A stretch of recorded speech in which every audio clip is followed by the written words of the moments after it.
वसिष्ठस्य च्यवनस्य गौतमो मेधातिथिल देवल देवरातौ रामस्तथा गाधिसुतश्च साकलो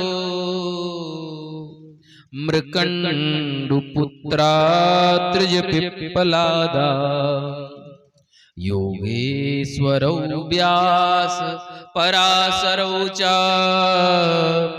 छायासु कोजाजलजनु मुख्या सर्वेप्यमी मुनिगणा सह पुत्र शिष्या स्वस्त्रीभिराययुरति प्रणयेन युक्ता। महाराज बड़े बड़े भृगु वशिष्ठ च्यवन गौतम मेधातिथि देवल देवरात परशुराम जी और साकल मृकंडु पुत्र मार्कंडे जी और अत्रि पिप्पलाद योगेश्वर व्यास पराशर छायासुख जाजली ऋषि जनहु ऋषि और बड़े बड़े ऋषि प्रमुख प्रमुख ऋषि अपने अपने स्त्री पुत्र शिष्यों के साथ आज गंगा के तट पर कथा सुनने के लिए आ रहे हैं। और केवल यही नहीं, आज साक्षात वेद और वेदों के मंत्र मूर्तिमान होकर कथा सुनने के लिए जा रहे हैं। और कथा की ऐसी महिमा है महाराज कि न गंगा न गया काशी पुष्करम न प्रयागकम सुख शास्त्र कथायास फले न समताये न ये। पुष्कर प्रयाग गंगा गया काशी गोदावरी किसी भी नदी में जाकर स्नान कर लो वो पुण्य नहीं मिलता, उससे ज्यादा पुण्य भागवत की कथा सुनने से। आपने यदि कथा सुन ली तो संसार की समस्त नदियों में स्नान कर लिया समझ लीजिए, बैठे बैठे गंगा में डुबकी लगा ली है, इतना फल है। और महाराज फिर क्या है, बड़ा सुंदर कथा हुई और उस कथा के प्रभाव से आज धीरे धीरे धीरे करके और जो वहां पर भक्ति महारानी दुख है उस दुख की निवृत्ति होने लगी महाराज। और इधर श्री नारद जी महाराज आज सनकादिक मुनियों को कह रहे हैं कि प्रभु कृपा करके बताइए कि भागवत की कथा सुनने से कौन कौन से पापी तर जाते हैं। तो श्री नारद जी महाराज को सनकादिक ऋषि कह रहे हैं, ये मानवा पाप कृतस्तु सर्वदा सदा दुराचार रता विमार्गगा क्रोधाग्नि दग्धा कुटिलास्य कामिना सप्ताह यज्ञेन कलौ पुनन्ति ते। ये मानवा पाप कृतस्तु सर्वदा, जो मानव सदा सर्वदा पाप करते रहते हैं, सदा दुराचार में निमग्न रहते हैं, कुमार्ग पर चलने वाले हैं, क्रोध रूपी अग्नि में सदा जलते रहते हैं, महाराज कुटिल है, कामी है, ऐसे व्यक्ति भी यदि भगवान की कथा को श्रवण करते हैं तो मुक्ति को प्राप्त हो जाते हैं। बहुत सारी बातें बताई और अंत में कह रहे हैं कि जीवित व्यक्ति यदि कथा सुन ले तो वो तो मुक्त हो ही जाता है। यदि कोई व्यक्ति जीवित अवस्था में कथा ना सुन पाए और उसके निमित्त से कथा करी जाए तो महाराज वह भी मुक्ति को प्राप्त हो जाता है। प्रेत योनि में पड़ा हुआ व्यक्ति भी मुक्ति को प्राप्त। बोले महाराज कृपा करके कोई ऐसा आख्यान हो जिसने प्रेत योनि से कथा सुन करके मुक्ति पाई हो, ऐसी कथा आप हमको सुनाइए तो बड़ी कृपा होगी। तो यहाँ पर श्री सनकादिक मुनि इनको सुना रहे हैं। अत्र ते कीर्तिष्यामि इतिहासं पुरातनम, पुरातन इतिहास है जिसको कहते हैं गोकर्णोपाख्यान। इस उपाख्यान के द्वारा इस कथा को जो है सुंदर दर्शन होता है इसका। तो यस्य स्मरण मात्रेण पाप हानि प्रजायते, तो यहाँ बड़े बड़े पाप इस प्रसंग को सुनकर के नष्ट हो जाते हैं, जिसको कहते हैं गोकर्णोपाख्यान। तुंगभद्रा तटे पूर्वम अभूत पत्तनमुत्तमम् यत्र वर्णा स्वधर्मेण सत्य सत्कर्म तत्परा। एक तुंगभद्रा नाम की नदी है और अभूत पत्तनम उत्तमम, पत्तनम उत्तमम पत्तन का मतलब होता है नगर, और उत्तमम उत्तमम पत्तनम, उस नगर का ही नाम था उत्तम नगर। ये दक्षिण भारत का कोई गांव है, वहां पत्तनम मतलब नगर, संस्कृत का शब्द है पत्तनम। पत्तनम का मतलब होता है नगर। वहां पर बहुत, जैसे विशाखापट्टनम है ना, ये संस्कृत नाम है। पत्तनम मतलब नगर। अभूत पत्तनम उत्तमम यत्र वर्णाः स्वधर्मेण, अपने अपने धर्म में, अपने अपने वर्णाश्रम धर्म में सब लोग बड़े आनंद के साथ रह रहे हैं। उसी नगर में एक पंडित जी रहते हैं जिनका नाम है आत्मदेव। आत्मदेव पुरे तस्मिन् सर्व वेद विशारदा, सारे वेदों में विशारद हैं ये। और श्रौत स्मार्तेषु निष्णातो द्वितीय इव भास्कर, श्रौत स्मार्त कर्मों में बड़े ही दक्ष हैं, कुशल हैं, और दूसरे सूर्य कहे जाते हैं, इतने ज्ञानी हैं। भिक्षुको वित्तवान लोके तत्प्रिया धुंधुली स्मृता, इनकी एक पत्नी है जिनका नाम है धुंधुली। और महाराज उसके स्वभाव के बारे में बता रहे हैं कि स्ववाक्य स्थापिका नित्यम सुंदरी सुकुलोद्भवा, अपने वाक्य को स्थापित करने में, अपनी बात को मनवाने में बड़ी कुशल है ये, सुंदरी भी है। लोक वार्ता रता क्रूरा प्रायसो बहु जल्पिका, संसार की चर्चा करने में बड़ी निमग्न रहती, बड़ी खुश रहती है। इसकी सुना दो, उसकी सुना दो। इसकी पत्नी धुंधुली उसका नाम है। लोक वार्ता रता, लोक की चर्चा में बड़ी खुश रहती। कोई आजू बाजू वाली आ गई ना, और सुना उसके घर में क्या हुआ, और सुना उसके घर में क्या चल रहा है, उसका क्या हुआ, उसका क्या हुआ, इसकी चर्चाओं में बड़ी निमग्न है। और क्रूरा है, क्रूर है। प्रायसो बहुजल्पिका, और बहुत बोलने वाली है। सूराचा गृह कृत्येषु, अपने घर कार्यों को करने में बड़ी दक्ष है, कुशल है। कृपणा कलह प्रिया, कृपण भी है और कलह प्रिया है। एवं निविष्टो प्रेमणा दंपत्योर ममाणयो, धुंधली आदि के विषय में बहुत सारी बातें बताई। इनके घर में सारी चीजें थी, परंतु कोई पुत्र पुत्री नहीं थी, और न पुत्र पुत्री के पुत्र पुत्री संतान न होने के कारण को बड़ी दुख लगा। और एक बार ब्राह्मण देवता वन में चले गए, और वन में जाकर के और एक तड़ाग, एक बाटी, एक जलाशय के पास में और बैठ गए हैं, जल को पिया है। और जल को पीने के बाद बड़े दुखी भाव से वहीं पर बैठे हैं। और जब बैठे बैठे देखा तो थोड़ी देर में एक सन्यासी वहां पर आए, एक यति वहां पर आए। सन्यासी को देखा तो महाराज उनके चरणों में प्रणाम किया। उन यति ने, उन सन्यासी ने भी उनको पूछा कि कथम रोदसी विप्रत्वम काते चिंतावलीयसी, ब्राह्मण क्यों रोते हो, तुम्हें क्या चिंता है। बदत्वम सत्वरम मह्यम स्वस्य दुःखस्य कारणम, अपने दुख का कारण मुझको कहो। तो महाराज ब्राह्मण कहते हैं, क्या बताऊं महाराज, मेरा जीवन तो व्यर्थ ही है। मेरे घर में मुझे बड़ी अशांति का अनुभव होता है। मैं क्या बताऊं, पूर्व जन्मों के पापों के कारण मेरे घर कोई संतान नहीं है। यहाँ तक कि उस पाप से ऐसी स्थिति उत्पन्न हो गई है कि मैं अपने घर के तुलसी घर में तुलसी लगाता हूँ, तुलसी का पेड़, तो तुलसी का पेड़ मर जाता है। मेरे घर में एक गाय है, यहाँ तक उस पाप के कारण मेरी गाय भी बछड़ा बछड़ी को जन्म नहीं देती है, वो भी बांझ हो गई है। मैं क्या बताऊं, बड़ा दुखी हूं। तो यहाँ यति ने, उन सन्यासी जी ने उनको बड़ा सुंदर ज्ञान दिया है। मुंचा ज्ञानम प्रजारूपम बलिष्ठा कर्मणो गति, विवेकम तु समासाद्य त्यजम संसार वासनम, संसार की जो वासना है इसको त्याग दो। कोई भी चीज यदि सहज भाव से तुमको प्राप्त हो जाए उसको स्वीकार कर,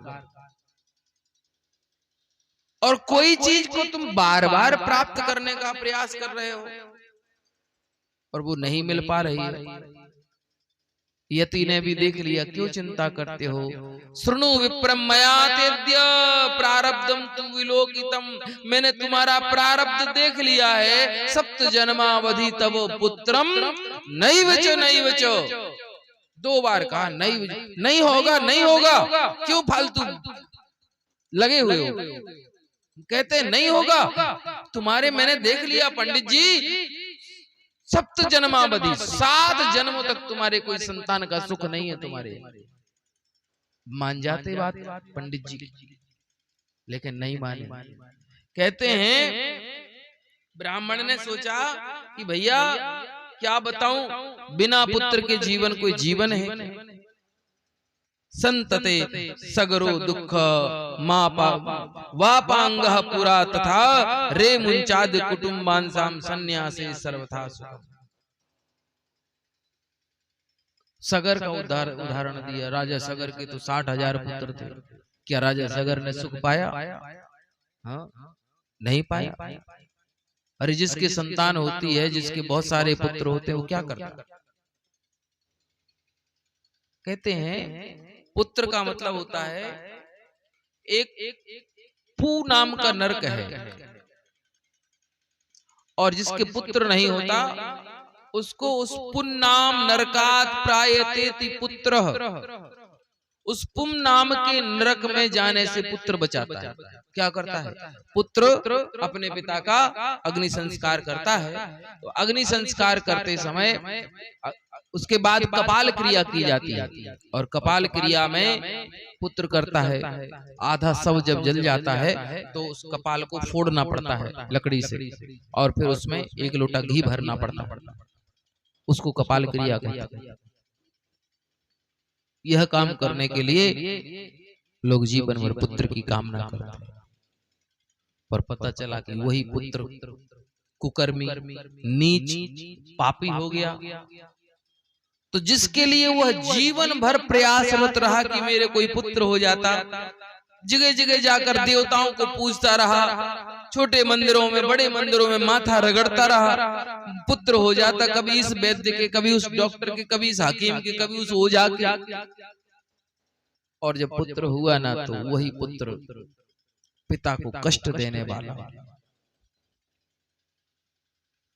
नरक में ये सिद्धांत की बात हो सकती है, परंतु नरक में जाने से बचाते हैं उसके कर्म, पुत्र पुत्री नहीं। हाँ, व्यक्ति ने जैसे कर्म करे होंगे उसके हिसाब से उसका हिसाब किताब किया जाए।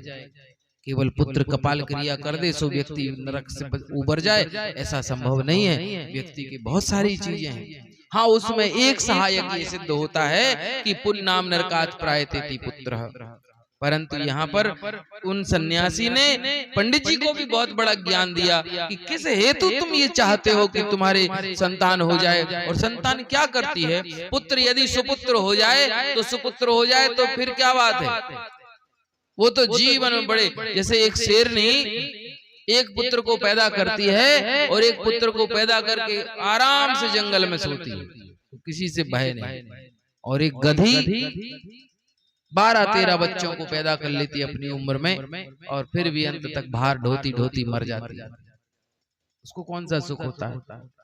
तो केवल ज्यादा संतान होने से या बहुत अच्छी संतान होने से व्यक्ति के पाप से मुक्त होकर वह स्वर्ग चला जाए, ये भी संभव नहीं। व्यक्ति के सत्कर्म ही उसको लेखा जोखा करते हैं कि वह स्वर्ग जाएगा कि वह नरक जाएगा, इत्यादि बातों को जरूर विचार करना चाहिए खूब। और ये पुत्र की कामना है ही है। जैसे मान लो तो कोई बात नहीं, जब पुत्र नहीं हो रहा है तो ज्यादा प्रयास क्यों करना, उसके लिए दुखी क्यों होना। हाँ, संसार में किसी को भी पुत्र बना लो, भगवान को ही पुत्र मान करके। तुमेव माता च पिता, तुमेव, इसमें माता पिता बंधु सखा तो सब बोल दिया, तो कम से कम ये बात बोल दो कि भैया हम तो पुत्र के रूप में भी मानते हैं। तो भगवान जब सारे संबंध तेरे मेरे नाते अनेक मानिए जो भावे, अनेक रिश्ते हैं, अनेक नाते हैं भैया, जो अच्छा लगे सो मानो, मुझे पसंद आएगा। परंतु हम लोग क्या करते हैं कि संबंध बनाने में भय, भगवान को क्यों, हमें तो भैया असली पुत्र चाहिए, असली पुत्र मिल गया तो भैया रो फिर जीवन में। वो जीवित रहते रहते रुलाता है, मरने के बाद भी रुला देता है। अगर पुत्र सत्कर्म हो गया तो भी उसका अभाव, उसके ना होने पर व्यक्ति को कष्ट पाता है व्यक्ति, और अगर पुत्र कुपुत्र हो गया तो उसके रहने पर व्यक्ति कष्ट पाता है। सुपुत्र के न रहने पर और कुपुत्र के रहने पर व्यक्ति को उतना ही कष्ट, उतनी ही वेदना को सहना पड़ता है। एक तो ऐसा पुत्र हमारा नहीं है, इस बात का हमें कष्ट है, और कई बार कुपुत्र होने पर ऐसा पुत्र हमारे यहाँ क्यों है, इसका दुख होने पर। जब कोई उलाहना लेकर आता, तुम्हारे पुत्र ने ऐसा कर दिया, तुम्हारे पुत्र ने हमसे इतना उधार ले लिया, तुम्हारे पुत्र ने ऐसा अपराध कर दिया, जब रोज बार बार लोग पुत्र की शिकायतें लेकर के आते हैं, तो ऐसी परिस्थिति में महाराज लोग कोसने लगते हैं कि मैंने फालतू में ऐसे पुत्र को पैदा करने के लिए भगवान से प्रार्थना करी, ऐसा पुत्र मुझे चाहिए ही नहीं था। तो पुत्र क्या करता है? तो महाराज उन सन्यासी जी ने उनको खूब समझाया, और परंतु कहते हैं कि जिसके मन में मोह पड़ा हो तो उस मोह के कारण उसको कुछ और चीज दिखाई सुनाई नहीं देती। और एक शब्द है मोक्ष। मोक्ष जो शब्द है वो एक शॉर्ट फॉर्म में बना हुआ शब्द है। उसका जैसे एक शब्द है, बहुत सारे शब्दों में एक शब्द है, जैसे इंद्र को एक नाम से पुकारा जाता है, इंद्र को कहते हैं शक्र। शक्र नाम बोलते हैं इंद्र को। शक्र का ये शॉर्ट फॉर्म में नाम है शक्र। पूरा नाम है शतक्रतु।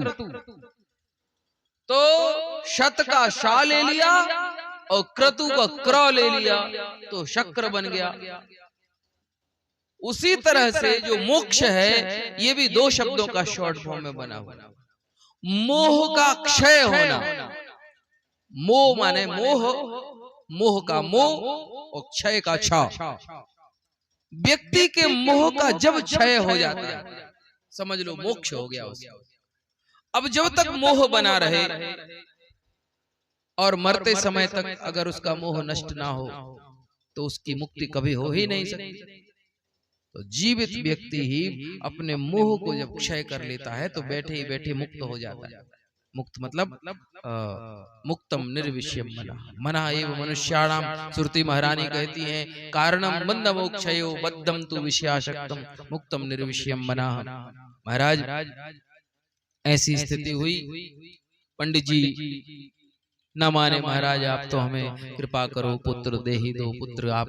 अरे बोले भैया हमने देख लिया सप्त जन्मावधि तब पुत्रम नहीं बचो, नहीं बचो, 7 जन्म तक तुम्हारे को। अरे बोले हमें सब पता है, आपने कह दिया हो सकता है 7 जन्म तक हमारे, पर हमने एक बात सुनी है, प्रबल प्रेम के पाले पड़कर प्रभु को नियम बदलते देखा, अपना मान भले टल जाए पर भक्त का मान न टलते देखा। आप संत हैं, भगवान संत की बात को सुनते हैं और उनकी बात के लिए अपने नियम में भी परिवर्तन कर देते हैं। हो सकता है कि मेरे भाग्य में ना हो संतान, पर एक संत कह दे तो मेरे घर जरूर पुत्र हो, आप कृपा करके कह दो तो मेरे घर पुत्र हो। अरे बोले भैया मैं कैसे कह? बोले महाराज मैं चरणों में सिर पटक पटक करके मर जाऊंगा परंतु बिना पुत्र का वरदान लिए घर वापस नहीं जाऊंगा। अच्छा, दया। संत के हृदय में दया ही तो है एक बात।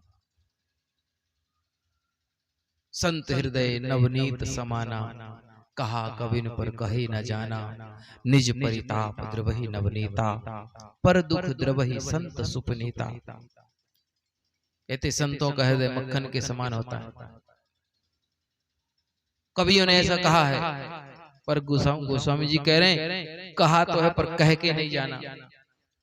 अरे उनका हृदय तो नवनीत से भी ज्यादा कोमल होता है। बोले कैसे? बोले नवनीत को पिघलाने के लिए ताप की जरूरत होती है, पर संत तो दूसरे का दुख देख करके ही पिघल जाते हैं, वो संत है।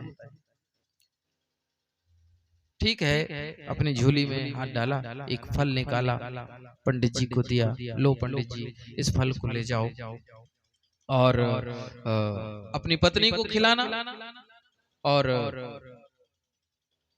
तुम्हारी पत्नी के यहाँ बच्चा होगा पक्का है, ले जाओ। पंडित जी बड़े खुश हो रहे, कृपा मिल गई, अब तो आनंद हो गया। फल को ले जाकर अपनी पत्नी को धुंधली के पास आए। अरे सुनती हो, कहाँ हो? क्या हुआ, खजाना ले आए क्या आज? क्या हुआ? अरे लो देखो तुम्हें क्या लेकर के आए हैं, बड़ी अद्भुत सुंदर चीज लेकर आए। क्या है? लाओ देखो तो। अच्छा ये फल कोई विशेष फल है? ऐसे तो घर में कितने पड़े हैं, इसमें क्या स्पेशल है? अरे बोले देवी ये ऐसा वैसा फल नहीं है, इसको खाओगी ना कृपा हो जाएगी भगवान की, फिर तुम्हारे यहाँ बच्चा होगा, बालक होगा, पुत्र होगा, हमारे घर संतान होगी। सोचो तो जरा, हमारे सूने आंगन में किलकारियां गूंजेंगी बच्चों की, कितना अच्छा लगेगा। आज हमारे घर में देखो तो कैसा घर शमशान की भांति। कहते हैं जिस घर में कितना भी बड़ा घर हो, जिस घर में बच्चों की खेलने कूदने की, बच्चों की किलकारी की आवाज ना आवे, उनके खेलने की, उनके हंसने की, बोलने की आवाजें ना आवे, ऐसा घर शमशान के समान माना जाता है। बोले वो तो जो छोटा छोटा अवसर रहता है ना, छोटी अवस्था रहती है ना बच्चों की, वो साक्षात भगवान का ही स्वरूप है। बच्चों का तो लालित पंचवर्षाणी कहते हैं, 5 वर्ष तक तो बच्चों को बहुत लालन करना चाहिए। लालित, उनको डांटना नहीं चाहिए छोटी छोटी बातों। हाँ, उनको महंगे से महंगा खिलौना तोड़ने का पूरा अधिकार है। पता चला आज खिलौना लेकर के आए, थोड़ी देर बाद तोड़ दिया उसको, डांटने लगे तूने खिलौना तोड़ दिया। अरे तो बड़ा होकर के तोड़ेगा क्या वो? खिलौना तो छोटे में ही तोड़ेगा वो, बड़ा होकर के तो बहुत बुद्धिमान हो जाएगा, फिर तो उसमें वो चीज नहीं रहेगी, उसकी इज्जत करने लगे। वो बचपन है, वो बचपन में उसको रहने दो, बचपन में ही रहे, उसको जबरदस्ती बड़ा मत करो, उसके साथ लाड़ लड़ाओ। एक संत कह रहे थे जिस घर में छोटे छोटे बच्चे हों, बड़ा सुंदर सुंदर पेंट करवाया हो घर में, और उस घर में बच्चों ने अपने पेन से कई जगह ड्राइंग अपनी बना देते दीवालों के ऊपर। हाँ, कुछ भी लिख देते हैं, उल्टा सीधा पेन चलाना, उसमें कुछ भी ड्राइंग बनाना, कुछ भी चित्र बना देना, ये उस घर के देवताओं को खुश करने के माध्यम है। उस घर में रहने वाले देवता भी उनकी उन लीलाओं से खुश हो जाते हैं। इस तरह की लीला करने वाले, और उन बच्चों की उन किलकारियों से देवता तुमको आशीर्वाद प्रदान करते। लालित पंचवर्षाणी, 5 वर्ष तक उनके साथ बड़ा लालन होना चाहिए। उनको लाड़ लड़ाओ, उनके साथ खेलो, उनकी सुंदर सुंदर उनके प्रश्नों में सोचो जरा, बड़ा सुंदर सुंदर प्रश्नों में वेदांत भरा होता है उनके प्रश्नों में। ऐसे ही मासूम मासूम जो है वो क्यूट क्यूट प्रश्न करते हैं, ऐसा कैसे होता है। जब जब उनकी जैसे जैसे बड़े होते हैं, उनकी जिज्ञासाएं और बढ़ने लगती हैं, उनका ज्ञान बढ़ने लगता है, तब आपको उसमें अपने बचपन का अनुभव करना चाहिए। तब ऐसे जीवन में सदा वह व्यक्ति बूढ़ा होने पर भी अपने आप को कभी वृद्ध नहीं समझेगा, वृद्धावस्था नहीं आएगी। जो बच्चों को प्रेम करने वाले लोग होते हैं उनका बुढ़ापा कम आता है, ये भी पक्की बात है। वो बचपना लौट आता है, वो फिर से हंसने लग जाते हैं, फिर से कहते हैं बुढ़ापा बहुधा बचपन का पुनरागमन हुआ करता है, तो वो बचपन उनमें महसूस करना चाहिए। जैसे छोटे छोटे बच्चों को, ये भी एक बहुत बड़ा विज्ञान है श्रीमान, इतिहास दोहराता है। आज माता पिता की बड़ी ख्वाहिश होती, छोटे छोटे बच्चे। शेखर बाबू के तो ठाकुर जी ने ऐसी कृपा करी कि 3 एक साथ कृपा करी भगवान ने। हाँ।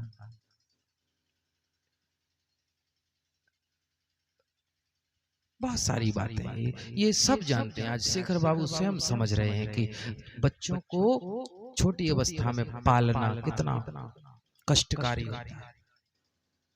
रात रात भर सो नहीं पाते माता पिता, ऐसे डोली में लगा करके। जरा सा कष्ट हुआ और तुरंत उनको डॉक्टर के पास और हृदय से लगा करके सोते नहीं वो माता कहते हैं कि वो स्वयं गीले में सो जाएगी बच्चों के और उनको सूखे में सुलाएगी, और फिर उनकी एक एक नखरे को सहते हैं।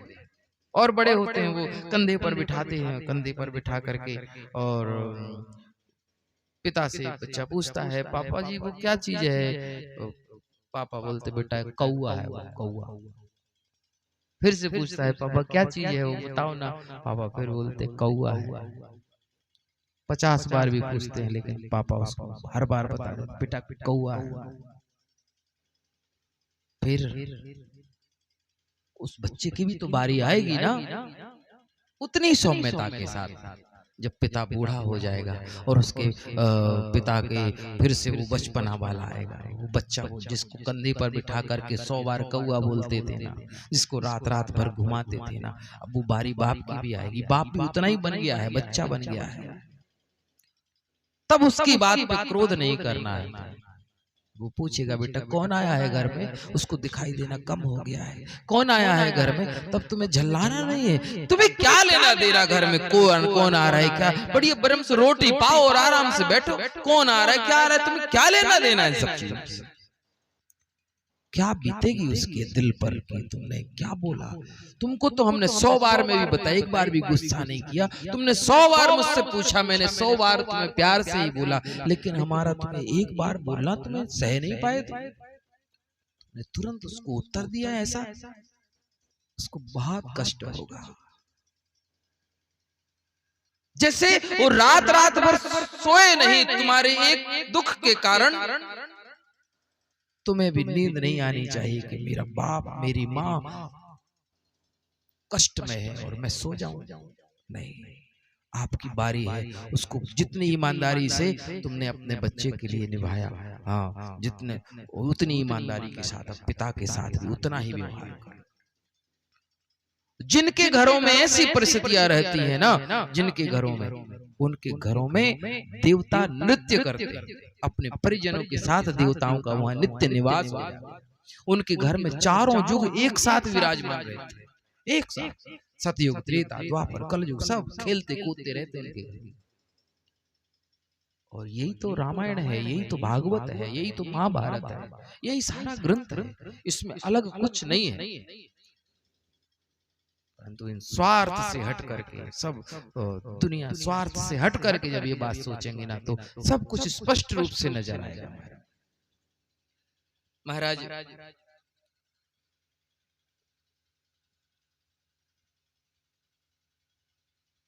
कथा हुई और उस कथा में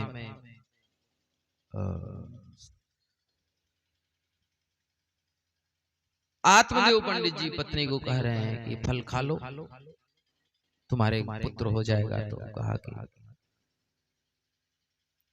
फल दे करके पंडित जी चले गए। अब धुंधली को टेंशन हो गया कि बताओ ये फल मैं खाऊं। तभी उसकी एक बहन वहां आई और बहन ने कहा क्या हुआ बहन, तू तो बड़ी दुखी लग रही है। क्या बताओ बहन, ये फल देख रही हो, ये फल मेरे दुख का कारण है। क्या हुआ फल में? अरे बोले तुम्हारे जीजाजी आए थे, ये फल देकर चले गए, कहने इसको खा लो तुम्हारे पुत्र हो जाएगा। अच्छा ही तो है, तुम्हारे पुत्र नहीं है, पुत्र हो जाएगा तो अच्छा ही रहेगा। तो बोले कि नहीं नहीं नहीं बाप समझ नहीं रही हो, ये तो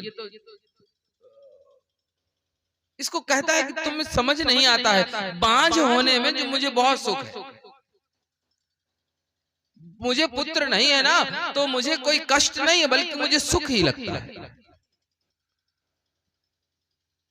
और महाराज उसने जो है ऐसा सोचा कि मैं इस फल को खाऊंगी ही नहीं। फल भक्षण गर्भा स्याद गर्भेण उदर वृद्धिता। उसके मन में कई तरह की बातें आई। उसने कहा यदि मैंने फल को खा लिया तो फिर क्या है, साल भर में तो अच्छे से रह नहीं पाऊंगी, अच्छे से खा नहीं पाऊंगी, अच्छे से पी नहीं पाऊंगी। और महाराज एवं योगी विप्रस्तु गृह मांगता। मैंने सुना है, एक बात और सुनी, गर्भ में सुखदेव जी 12 वर्ष तक गर्भ में रह गए थे। और यदि ये मैंने फल खाया और मैं भी 12 साल के लिए गर्भवती हो गई, तब तो 9 महीने बिताना तो एक गर्भिणी स्त्री के लिए कितना कठिन है। ना वो सीधी सो पाती है ना उल्टी सो पाती, एक तरफ कैसे भी नहीं सो पाती, सोने में तकलीफ होती, पेट बड़ा हो जाता। और ये तो इतनी खतरनाक है, ये कह रही है कि मैं तो खा भी नहीं पाऊंगी। और कहते हैं धोखे से यदि हमारे घर में आग लग गई अथवा चोर भी आ गए तो मैं तो पेट बड़े होने के कारण भाग भी नहीं पाऊंगी। इस तरह